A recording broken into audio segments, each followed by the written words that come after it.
Estamos de volta ao programa Segurança e Cidadania, falando hoje sobre segurança pública de maneira geral, com o Dr. Milton Marculino, promotor de justiça e professor de Direito Penal e Processual Penal. Dr. Milton, falamos então no primeiro bloco sobre a questão da criminalidade e agora eu vou para um ponto mais polêmico. Nós vemos que muitos meios de comunicação, sem ficar nominando, mas culpam a polícia por isso. Falam que o Brasil tem a polícia que mais mata. Qual a opinião do senhor sobre isso? É que o Brasil tem a polícia que mais morre. E o homicídio, por ser assim, um crime no extremo, eu não vejo uma reação da população com a morte de um policial. Acho que a morte de um policial teria que ser algo que teria que mover o coração da sociedade. Porque é aquele cidadão que sai de casa para entregar a vida dele pela nossa. E numa situação, nem é numa situação trágica, é numa situação de confronto, numa situação em que um bandido, para poder continuar percorrendo a criminalidade, ele vem ceifar a vida de um policial. E hoje o que a gente se vê? Um policial morre, normalmente a corporação, os colegas se comovem, faz aquilo, mas eu não vejo a população se revoltar. Eu me revolto. Quando eu vejo um policial morto, eu passo, olha só, gente, a pessoa ali entregou a vida dele em favor de tantos nós, isso não pode acontecer no nosso país. E até por um aspecto também lógico de defesa, né? Porque se eu tenho um policial que quer fazer a defesa da sociedade, ele está ali para me defender, e ele é morto brutalmente, ou seja, que dirá quanto a mim? Né? Ou seja, se a representação do Estado é tratada dessa forma, como não se indignar? Mas, por outro lado, como o senhor bem colocou, né? Se perguntar para a sociedade qual foi o último policial morto, sabe? Quantos policiais morreram? Dados que parece que ninguém sabe. É verdade.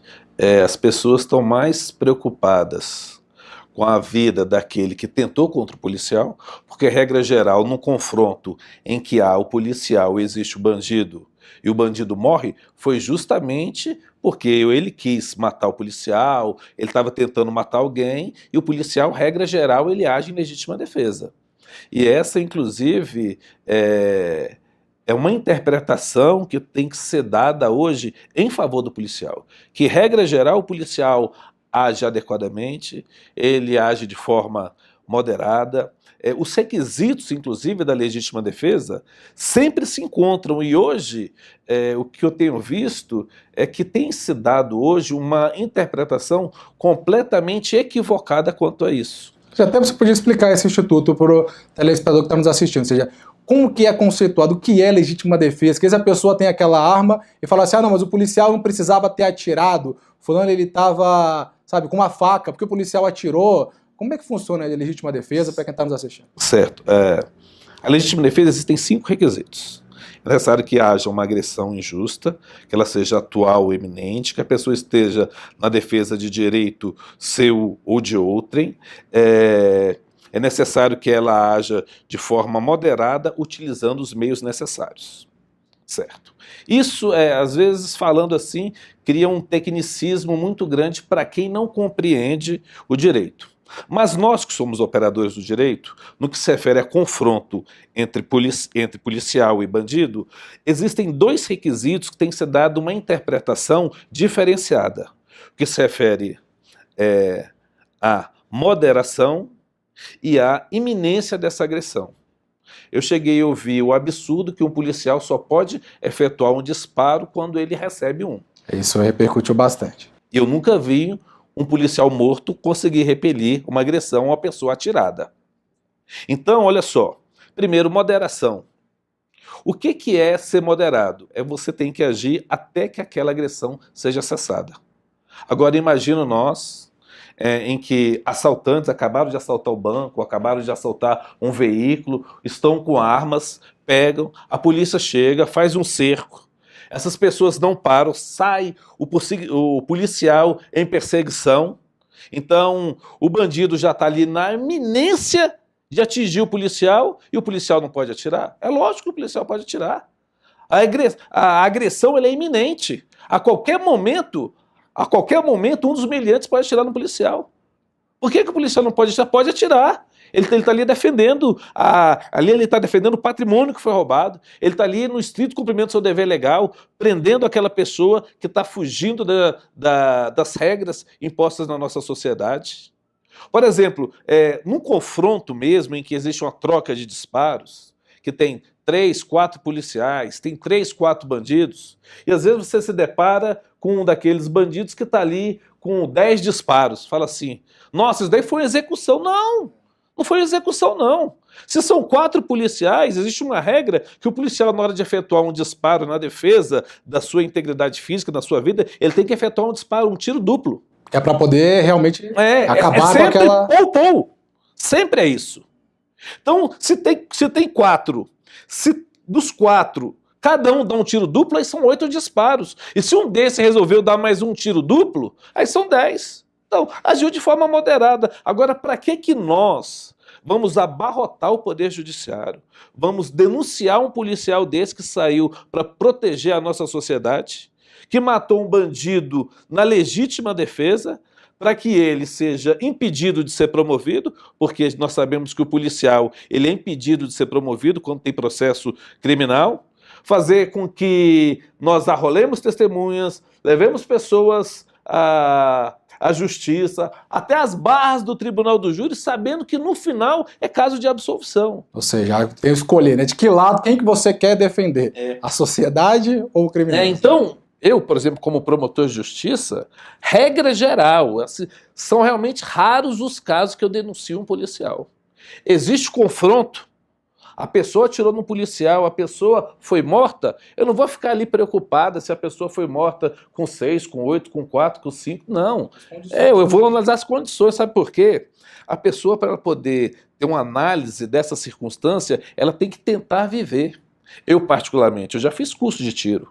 Isso é interessante, que muita gente que atua, às vezes não teve experiência, nunca pegou uma arma. Passa numa pista, eu quero falar assim, naquele curso de tiro que policial você passou e que eu passei, passa numa pista daquela para você ver o estresse. Você sabe que você está numa pista, você sabe que não é bandido, que vai colocar uma foto de uma pessoa ali, que vai ter uma foto da vítima, e você tá ali, e a pessoa gritando aqui do seu lado, você treme. Seu coração, o batimento cardíaco dele, ele é elevadíssimo. Então, se você passa por aquilo ali, você já vê aquela situação de estresse que é muito grande, por mais preparado que você esteja, quanto mais na situação real. Quando tem tiro do outro lado. Então, essa é a visão que eu, como promotor de justiça, tenho. Por isso que, regra geral, eu arquivo. O inquérito chegou, eu promovo o arquivamento desse inquérito. Eu falei assim, foi confronto. Aquele confronto. Nós não estamos falando de nada armado, mudando gente do local. Não, confronto normal. Confronto normal é caso de arquivamento. A gente não tem que... O que acontece? O policial, hoje, ele está com medo de agir. É isso que é um ponto que eu ia entrar. A motivação do policial ali. Como é que o policial vai estar motivado? Como é que ele vai sair de casa para poder defender a sua vida, a minha vida e a própria vida dele? E se nessa ação ele é processado? Não. Nós temos que estar do lado do policial, apoiando. Por exemplo, aonde eu atuo, o policial sabe que o Ministério Público é parceiro dele. Eu estou ali de mãos dadas com ele. Ele está agindo em defesa da sociedade, da qual eu represento e atuo. Então, quando ele age dessa forma em prol da sociedade, eu, como representante da sociedade, eu vou dar apoio que ele merece. E o apoio que ele merece nessa situação é promover o arquivamento. É porque é impossível a gente separar as coisas, que a partir do momento que a gente vê até a forma que a notícia ocorre, né, doutor Milton? A gente vê que, policial mata jovem, sabe? E muitas vezes sem passagem. Entra aquilo que o senhor falou no primeiro bloco. Né? Ou seja, a pessoa começa furtando, quando ela consegue finalmente ser presa, é porque já tem uma ficha extensa aí que sequer tem registro dela. É verdade. E aí quando sai a notícia, policial mata, isso tudo desmotiva demais. Né? Com certeza. Mas aqui, nós não estamos aqui, vamos assim, dando carta branca para que o policial saia matando todo mundo. Não, não é isso. É para o policial agir da forma que tem que agir e da forma necessária. E, obviamente, na hora que o bandido vier com tiro, ele não vai com flor. Exatamente. Entendeu? Então ele tem que ter essa segurança na ação dele. Saber, eu agi, eu defendi a sociedade, eu defendi o cidadão de bem e defendi a minha própria vida. Então ele tem que ter essa segurança, e essa segurança nós temos que passar para ele. Agora, com essa experiência que o senhor teve, ou seja, nós tivemos, até com a emenda constitucional 45 de 2004, uma mudança no julgamento. Que antes o policial que era acusado de matar alguém era julgado pela própria justiça militar, e depois disso ele passou a ser julgado pelo tribunal do júri, ou seja, o povo está julgando o policial. pro policial, para a defesa dele, que é um ponto que o senhor está colocando, isso foi bom ou ruim? Qual a experiência que o senhor... Quantos anos o senhor tem de júri? Mais de 20 anos. Mais de 20 anos. Qual a experiência que o senhor tem? Isso, o fato do júri julgar o policial, isso foi bom ou ruim? Foi ótimo. É a população julgando o policial. A população, quando ela olha o homicídio, ela não olha com tecnicismo. Ela não precisa olhar com conhecimento jurídico. Normalmente, quando o jurado está analisando, ele se coloca na situação do réu e ele se coloca na situação da vítima. E ele vai analisar quem é a vítima, ele vai analisar quem é o réu. Eu acredito que a população tenha muito uma visão parecida com essa que o senhor colocou, né? Não, com certeza. De falar assim, olha, estou me colocando num lugar, como o senhor colocou no primeiro bloco, né? Muita gente fala daquele que foi preso, mas e a vítima que teve o dano permanente? Ela consegue ver o outro lado também. Nessas circunstâncias, eu já participei de júri, inclusive que houve até uma execução, né? Algo assim que é raro, né? Houve realmente uma execução de uma pessoa e essa pessoa era bandida. E a população absolveu. Absolveu porque o cara era bandido. Sabe por quê? Porque a população está cansada. A população está realmente cansada. Hoje a pessoa ela é presa, o que aparece nas redes? A população pegando a pessoa e linchando. E até matando. Por quê? Porque a população está cansada. A população quer um Estado que seja realmente legítimo e que seja rígido com a criminalidade. Se o Estado não for rígido, eu vou falar uma coisa para você, nós estamos tendenciosos ao caos se ele já não estiver acontecendo. Tom Milton, então, em nome da equipe do Programa Segurança e Cidadania, agradecer pela sua presença, pelas suas colocações, ou seja, eu tenho certeza que quem está nos assistindo em casa conseguiu se identificar nessa defesa dos valores, na defesa das instituições policiais e na defesa das vítimas, que são lados pouco vistos. Muito obrigado e agradeço a você que nos assiste pelo prestígio da sua companhia e até breve.